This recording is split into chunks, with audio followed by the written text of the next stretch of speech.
Anyway, তো management কমিটিতে আমি শিক্ষকদেরকে আমি ওখানে প্রায়োরিটাইজ করি। ধরুন আমি একটি স্কুলের সহকারী শিক্ষক ছিলাম, আমি এসিস্ট্যান্ট হেডমাস্টার হলাম। আমার হেডমাস্টার যিনি ছিলেন তিনি এখন রিটায়ারমেন্টে। আমি যদি সেই হেডমাস্টার যদি সুস্থ স্বাভাবিক থেকে থাকে, কর্মক্ষম হয়ে থাকে, তাহলে আমি যদি ওই স্কুলের ম্যানেজমেন্ট কমিটির সভাপতি ওনাকে বানিয়ে দেই, তাহলে তো জবাবদিহিতা এবং স্কুলের ছাত্রছাত্রীকে দেখাশোনা এগুলি কি আমার জন্য ভালো না? কলেজের প্রিন্সিপাল তো আমি সেই জন্য ম্যানেজমেন্ট কমিটি আমার এলাকায় এগুলি করছি। এটা কিন্তু আমি কোনো আইন বলছি না, কারণ আইন তো ম্যানেজমেন্টের কোনো আইনই রয়েছে, বাট আমি একটু ডিফারেন্ট করছি বিকজ আমি দেখেছি এগুলির রেজাল্ট ভালো হয়, সেই জন্য আমি এগুলি করছি।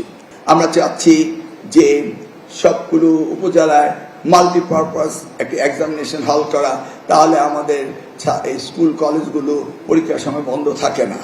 সেই জন্য এটা নিয়ে আমাদের প্রজেক্ট আগেই ছিল, বিগত সরকার করেনি।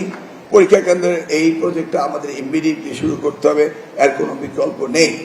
এই পরীক্ষা কেন্দ্রটি এত প্রয়োজন যে আমাদের ক্লাস 1 হতে 10 পর্যন্ত 10 বছরে লেখাপড়া করে, 6 বছর বয়সে ঢুকে 16 বছর বেরিয়ে যাওয়ার কথা, কিন্তু পরীক্ষার জন্য বোর্ড তাদের কাছ থেকে নিয়ে নেয় 1 বছর।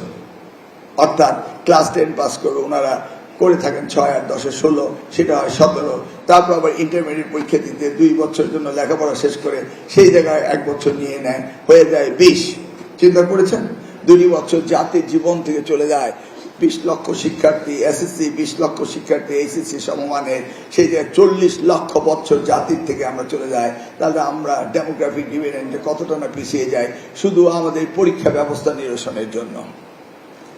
এগুলি কিন্তু আমাদের ন্যাশনাল প্রবলেম, এগুলি আমরা অ্যাড্রেস করছি না, সেই জায়গায় আমাদের অ্যাড্রেস করতেই হবে। সেইটার সাথে রিলেভেন্সি রয়েছে কারিগরি শিক্ষার।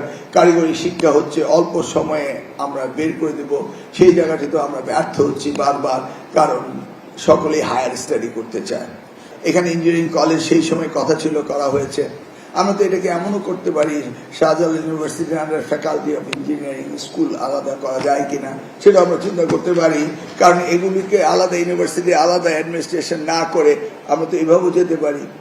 যেমন আপাতত শিক্ষক পাওয়া যাচ্ছে না, আমরা শিক্ষক নিয়োগ করতে আমাদের প্রসিডিউরালি যদি আমি এই গভর্নমেন্টের গভর্নমেন্ট মানে ওই যে ডিসি মহোদয় অ্যাডমিনিস্ট্রেশন ওনারা যেভাবে চালান সেইভাবে যদি আমি ওনাদেরকে ফলো করতে থাকি, তাহলে মনে হয় না যে আগামী 3 বছর আমি শিক্ষকদের সমস্যার সমাধান করতে পারবো।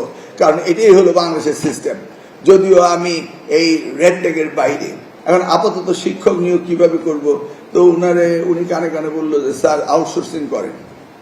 তো outsourcing is a good way to do it আপাতত। এবং আউটসোর্সিং এর জন্য আমরা যদি মন্ত্রণালয়ে একটা থোক বরাদ্দ রাখি এবং যতক্ষণ আমাদের শিক্ষক নিয়োগে বিলম্ব হবে সেই সময় আমরা আউটসোর্সিং করি না কেন, চেষ্টা করা যেতে পারে, এবং এটাও একটা ভালো বুদ্ধি, আমরা চেষ্টা করব। কিন্তু কোশ্চেন হচ্ছে আউটসোর্সিং এ কোয়ালিটি যদি না পাই, আবার ওদিক দিয়ে যদি আপনি ডিপলি চিন্তা করেন, লেটস সে আউটসোর্সিং এ যদি ইউনিভার্সিটি গ্রাজুয়েটরা চাকরি অপেক্ষা আছে, মেধাবী ছাত্ররা, তারা ওই সময় আউটসোর্সিং এ গিয়ে শিক্ষকতা করলো, এটা তো একটা ভালো বিষয় হতে পারে। কিন্তু কথা হলো আউটসোর্সিং এ যাদেরকে দেব তারা আবার বলবে 1 বছরের জন্য পড়াবেন, 2 লক্ষ টাকা আমাদের ঘোষ দেন, কত যে ঝামেলা। সব কিছু চিন্তা করে এগুলি করতে হবে। এবং আমরা ভাবছি যে ডিসিদের দিয়ে একটা প্যানেল করে দিব, তারা শিক্ষকদের আউটসোর্সিং এর জন্য আমরা শর্ট টার্ম যাদেরকে নিব তাদেরকে ওইভাবে কোয়ালিফাইড আছে কিনা সেগুলি ডিসি সাহেবরা দেখে আমাদের জন্য করবেন। এনিওয়ে, বলতে গেলে অনেক কথা বলা যায়।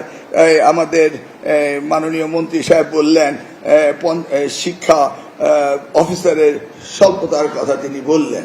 আসলে আমাদের উপজেলা জেলা শিক্ষা অফিসারের স্বল্পতা রয়েছে।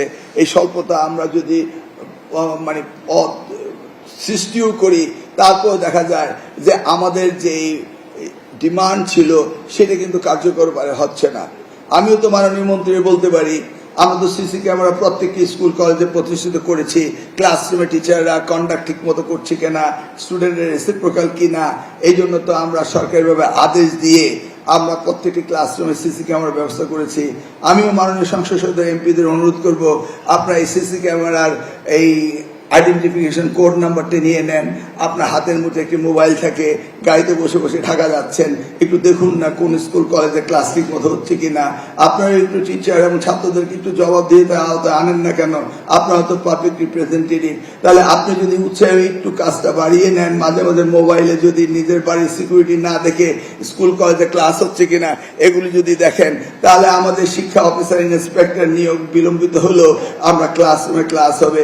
এইটাও তো আমি আশা করতে পারি মাননীয় সংসদ সদস্য এবং মাননীয় মন্ত্রী।